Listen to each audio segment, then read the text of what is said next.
नमस्कार दोस्तों। आजकल हर किसी के पास टाइम नहीं है। लोग बहुत जल्दी अपने सपनों को पाना चाहते हैं। बहुत जल्दी लोग करोड़पति बनना चाहते हैं। शॉर्टकट से सब कुछ सीखना और पाना चाहते हैं। लेकिन एक बार अपने आप से पूछिए कि अगर आपके सपने इतने बड़े हैं तो क्या आपके इन बड़े सपनों के लिए बड़ा ज्ञान होना ज़रूरी नहीं है? क्या आपके मोटिवेशन का आधार बहुत स्ट्रांग नहीं होना चाहिए?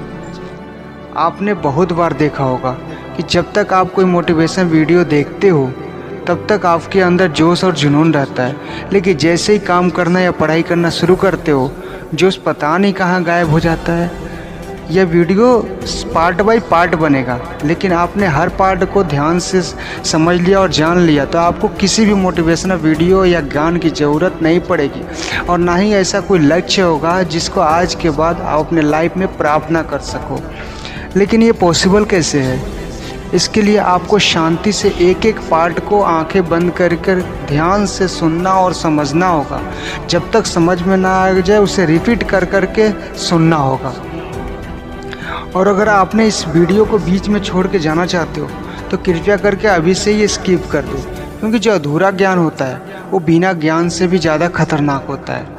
और खुद भगवान श्री कृष्ण ने गीता में खुद ही कहा है कि कभी भी उस इंसान को ज्ञान मत दो जो उस ज्ञान को लेना ही नहीं चाहता हो। तो दोस्तों, एक सवाल का जवाब दीजिए। इस पृथ्वी पर सबसे पहले, और इस पृथ्वी के ही नहीं बल्कि पूरे ब्रह्मांड के पास्ट, प्रेजेंट और फ्यूचर के सबसे महान मोटिवेशनल स्पीकर कौन है? जी हाँ, सही पहचाना आपने। बांसुरी बजाने वाले भगवान श्री कृष्ण, जिन्होंने आज की तारीख से न जाने कितने युगों पहले महाभारत के युद्ध के मैदान में एक ऐसा ज्ञान दिया जो आज के 21वीं सदी के दुनिया पर भी लोगों के लाइफ स्टाइल पर बिल्कुल सही फिट बैठता है। और यह जानकर बड़े बड़े लोग, बड़े बड़े रिसर्च करने वाले हैरान हो जाते हैं कि ऐसा कैसे पॉसिबल है।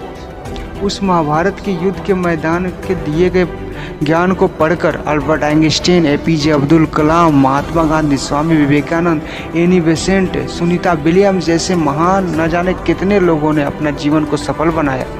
अगर आप ये सोचेंगे कि भगवत गीता में केवल ये लिखा है कि भगवान की पूजा कैसे करते हैं, भगवान की आराधना कैसे करते हैं, तो आप ये गलत है। क्योंकि भगवत गीता एक किताब ही नहीं बल्कि वो एक नॉलेज है जो इस पृथ्वी पर जितने भी लोग जन्म लेते हैं उनको यह सिखाता है कि इस दुनिया में सपने पूरे कैसे किए जाते हैं, पर्सनालिटी कैसे डेवलपमेंट करते हैं, पॉजिटिव एनर्जी कहाँ से लाते हैं, खुशी क्या होती है, कितनी भी बड़ी प्रॉब्लम का सॉल्यूशन कैसे निकालते हैं, डिसीजन मेकर कैसे बनते हैं, किसी भी सदमे से बाहर कैसे निकला जाता है, इमोशनल स्टेबल कैसे हुआ जाता है, किसी भी बिजनेस को सक्सेसफुल कैसे बनाया जाता है, मेहनत कैसे की जाती है, हम क्या हैं, हम कौन हैं, ज़िंदगी जीने का सही तरीका क्या है, मरने के बाद हमारे साथ क्या होता है, यह ब्रह्मांड कैसे बना, क्या भगवान हैं और अगर हैं तो कहाँ हैं, क्या आपका पुनर्जन्म होगा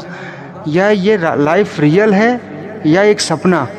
दोस्तों, इस भागवत गीता के ज्ञान ने ही एक दुखी और हारे हुए अर्जुन को महाभारत का एक महान योद्धा बना दिया।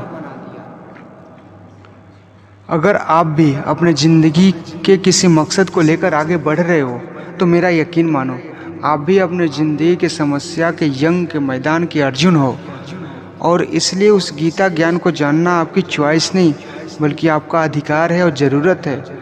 इस गीता ज्ञान को समझकर आपको इस बात का ज़रूर एहसास होगा कि असली नॉलेज में पहले क्यों नहीं आया। तो ऐसा क्या है भागवत गीता में और इसका मतलब क्या है? भागवत का मतलब होता है भगवान और गीता का मतलब होता है गीत, यानी ऐसा गीत जिसको भगवान ने अपने खुद मुख से गाया हो।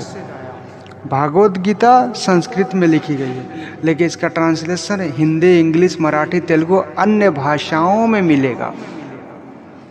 वैसे तो भागवत गीता को जितना समझा जाए उतना कम है, लेकिन फिर भी इस वीडियो, इस सीरीज, इस पार्ट में मैंने 18 अध्याय और 700 श्लोक को पढ़ के आज के जनरेशन के हिसाब से, एक बिजनेसमैन के हिसाब से, एक स्टूडेंट के हिसाब से अपने कैरियर में, अपने लाइफ में, अपने रिलेशनशिप में, प्रॉब्लम में कैसे यूज करते हैं वह बताया है।